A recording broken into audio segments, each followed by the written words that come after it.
देश प्रदेश के तमाम बड़ी खबरों के साथ मैं सिमरन शुक्ला। स्वागत है आपका न्यूज 21 भारत में। रुक करेंगे खबरों की ओर। एक बार फिर बिहार में जातिगत जनगणना को लेकर सियासत गर्म होती दिख रही है। बिहार के सत्ता पार्टी आमने सामने आ गए हैं। जदयू लगातार जाति आधारित जनगणना की मांग कर रही है, जबकि बीजेपी इसके विरोध में है। वहीं विपक्षी पार्टी राजद इसको लेकर सवाल खड़े करने लगे हैं। आपको बता दें कि बीते कल केंद्र सरकार ने जातिगत जनगणना को लेकर सुप्रीम कोर्ट से कोई निर्देश नहीं देने की अपील की है, जिसे लेकर राजद ने केंद्र सरकार को पिछड़ा विरोधी बताया है। हालांकि इस मुद्दे पर जदयू को अभी भी उम्मीद है कि केंद्र सरकार कोई सकारात्मक फैसला लेगी। वहीं राजद सुप्रीमो लालू यादव ने ट्वीट कर ऐतराज जताया है। लालू यादव ने केंद्र के इनकार करने पर कहा कि जनगणना में सांप, बिच्छू, तोता, मैना, हाथी, घोड़ा, कुत्ता, बिल्ली, सुअर, सियार सहित सभी पशु पक्षी, पेड़ पौधे गिने जा सकते हैं, लेकिन पिछड़े अति पिछड़े वर्गों के इंसानों की गिनती नहीं होगी। वाह, बीजेपी आरएसएस को पिछड़ों से इतनी नफरत क्यों? जातीय जनगणना से सभी वर्गों का भला होगा, सबकी असलियत सामने आएगी। लालू यादव ने एक के बाद एक ट्वीट कर कहा कि बीजेपी आरएसएस वर्ग के साथ बहुत बड़ा छल कर रहा है। अगर केंद्र सरकार जनगणना फॉर्म में एक अतिरिक्त कॉलम जोड़कर देश की कुल आबादी के 60% से अधिक लोगों की जातीय जनगणना नहीं कर सकती, तो ऐसी सरकार और इन वर्गों के चुने गए सांसदों व मंत्रियों पर धिक्कार है, इनका बहिष्कार हो।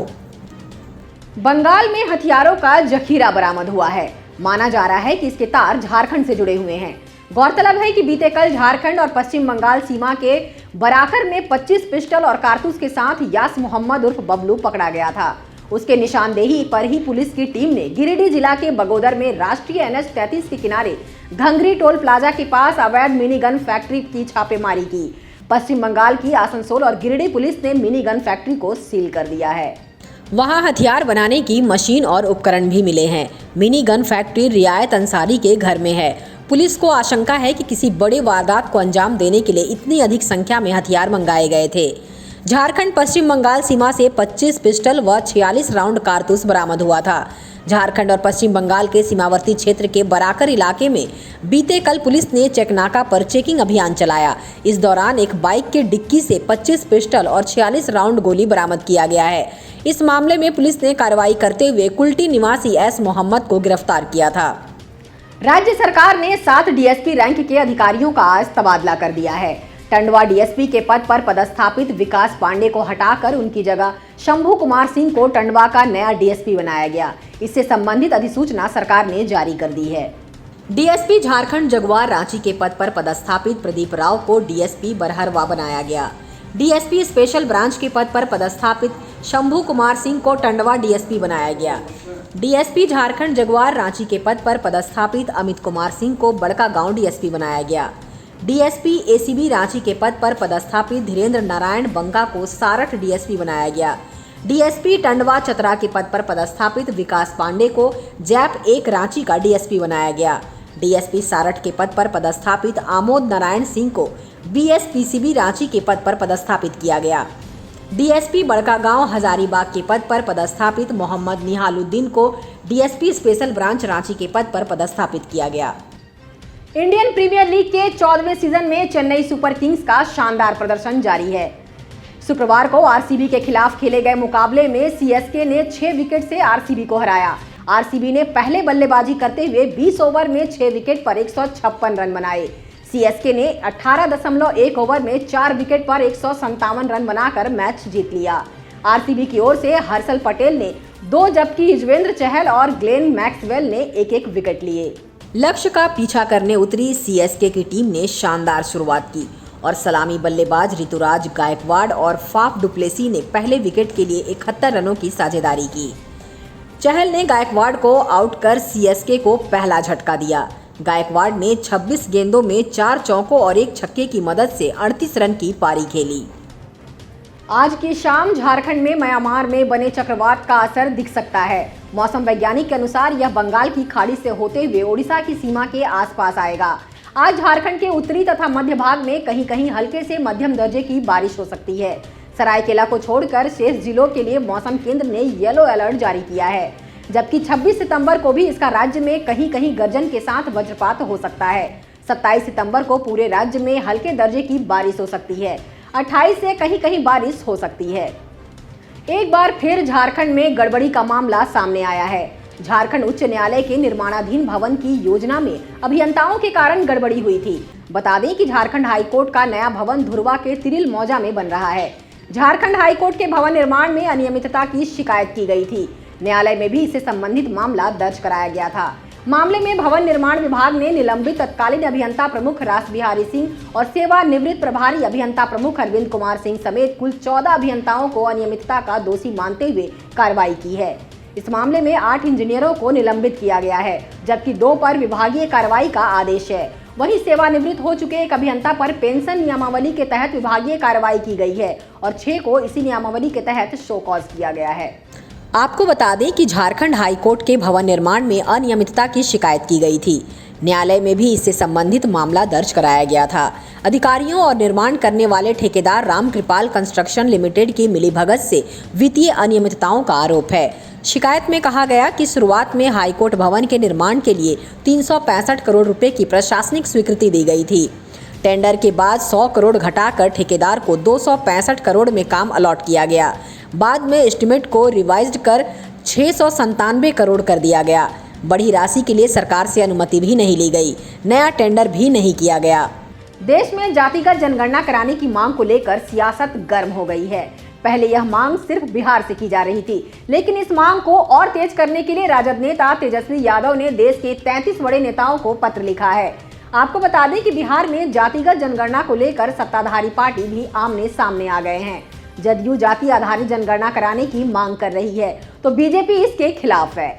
गौरतलब है कि बीते कल केंद्र सरकार ने सुप्रीम कोर्ट के सामने जातिगत जनगणना को लेकर कोई निर्देश जारी नहीं करने की अपील की है, जिसके बाद भी जदयू नेताओं को यह उम्मीद है कि केंद्र की तरफ से सकारात्मक फैसले किए जाएंगे, जबकि बिहार की विपक्षी पार्टी राजद इसकी मांग को लेकर मोर्चा खोलती हुई दिखाई दे रही है। आरजेडी नेता तेजस्वी यादव ने देश के 33 बड़े नेताओं को पत्र लिखकर जातिगत जनगणना की मांग करने को कहा है।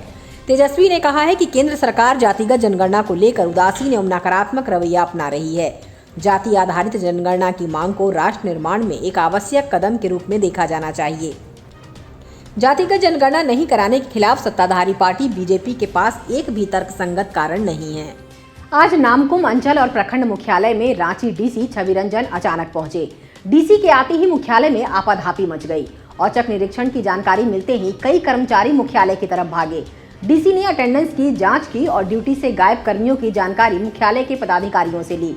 देर से कार्यालय आने वाले कर्मियों के नाम के सामने रेड मार्किंग की, उनका अटेंडेंस एब्सेंट किया। सभी पदाधिकारियों और कर्मचारियों को कहा कि नियम का पालन करते हुए ससमय लोगों के कार्य करें।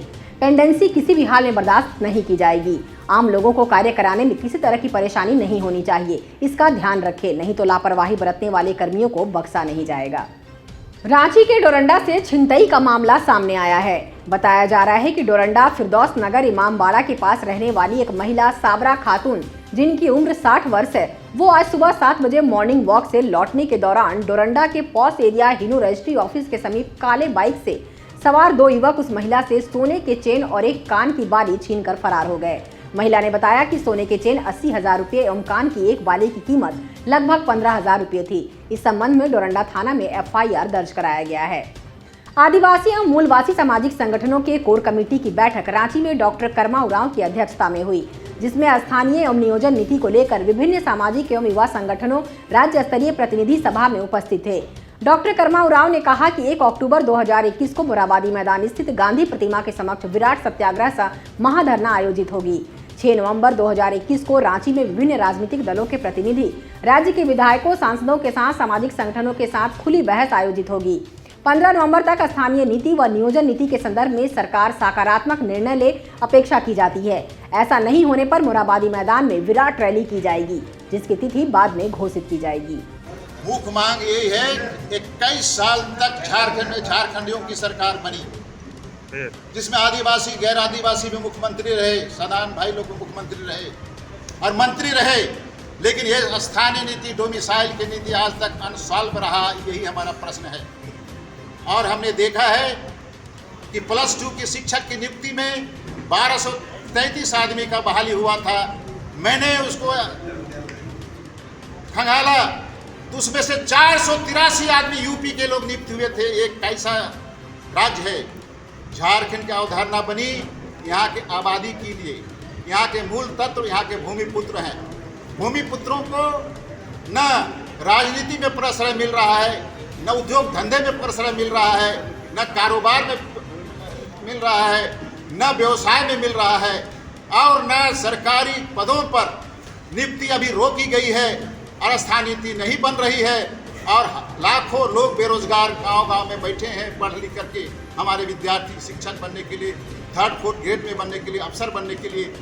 लेकिन स्थानीय नीति नहीं बनने से नियुक्ति प्रक्रिया रोकी गई है और मैंने ऐसा एहसास किया है, महसूस किया है झारखंड के धरती पर, झारखंड की अवधारणा के अनुरूप स्थानीय नीति नहीं बनने से बाहर के लोग आवर्जित हो रहे हैं। यहाँ के उद्योग धंधे में, यहाँ के व्यवसाय में, कारोबार में, सरकारी नौकरी में, 3rd 4th की नौकरी में और शिक्षकों की नौकरी में यूपी, बिहार और दूसरे प्रांत के लोग काबिज कर रहे हैं। ऐसा कैसा राज्य है जहाँ पर स्थानीय नीति 2 साल आज तक नहीं बना? इस सवाल का जवाब करने के लिए आज झारखंड की धरती पुत्र, विभिन्न समुदाय के लोग, अकलियत के लोग, सदान लोग, आदिवासी लोग और मूलवासी कहे जाने वाले लोग सभी बैठे हैं अपना तकदीर और तस्वीर को बदलने के लिए।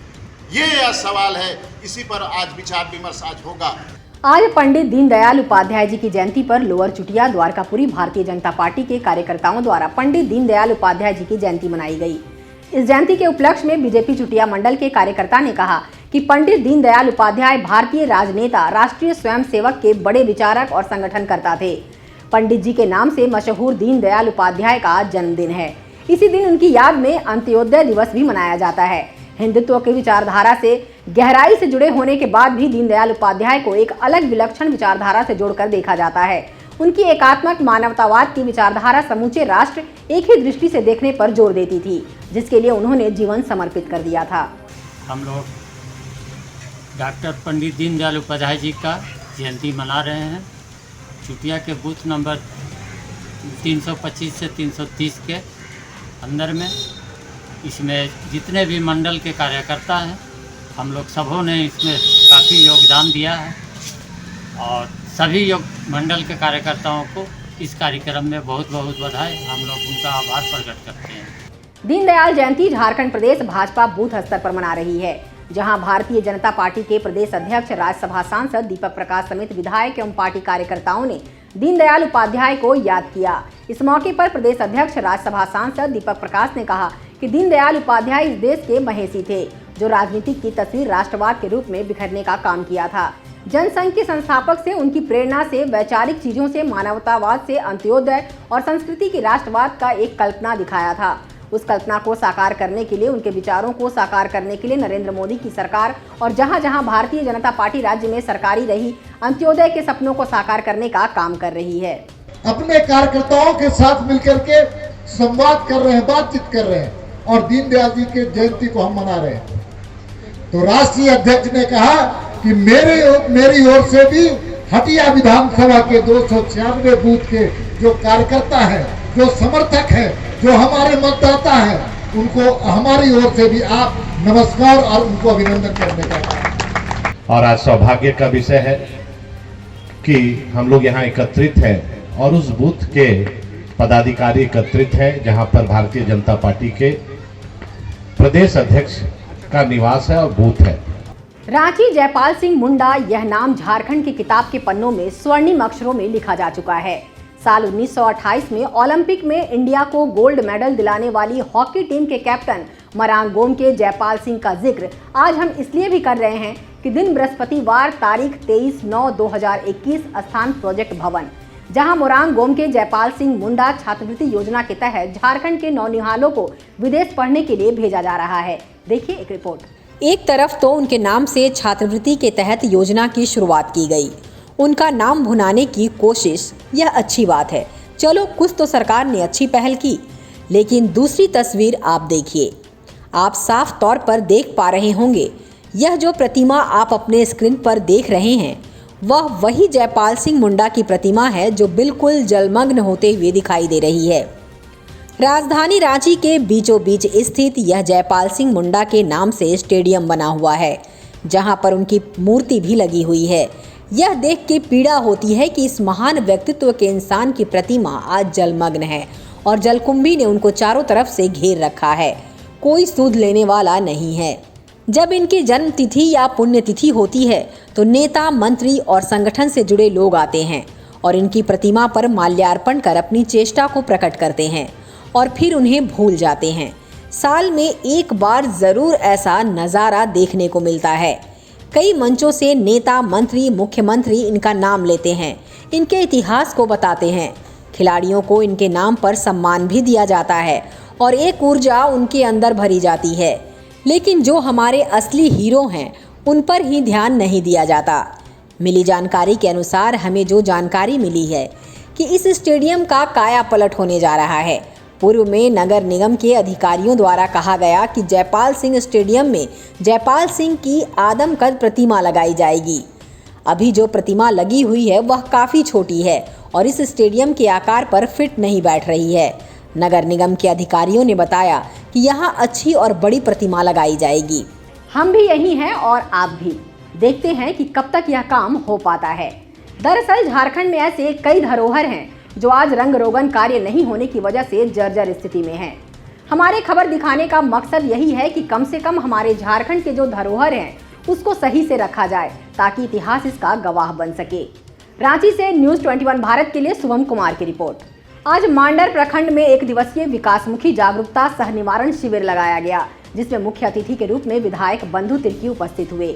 ग्रामीण एवं कार्यकर्ताओं के द्वारा विधायक का ढोल नगाड़ों के साथ जोरदार स्वागत किया गया। बैठक की अध्यक्षता प्रखंड अध्यक्ष जमील मलिक ने किया। थोड़ा कोरोना को आगे बढ़ते बढ़ते आपका थोड़ा आगे बढ़ रहे थे, तुरंत फिर दूसरा लहर आ गया पूरा, और दूसरा लहर इतना तेजी से आया कि शायद आप सभी लोग कराची आसपास एक दिन में 100-150 लोग मरता था और जलाने के लिए, तोपने के लिए लाइन लगा रहता था। सरकारी गाइडलाइन था, हिदायत था। आज चाईबासा एसपी अजय लिंडा ने प्रेस वार्ता कर पीएलएफआई का एरिया कमांडर हरसिंह सांडी उर्फ मोदी की गिरफ्तारी की पुष्टि की। एसपी के मॉनिटरिंग में सहायक पुलिस अधीक्षक सह अनुमंडल पुलिस पदाधिकारी चक्रधर नाथू सिंह मीणा के नेतृत्व में एक अभियान दल का गठन किया गया।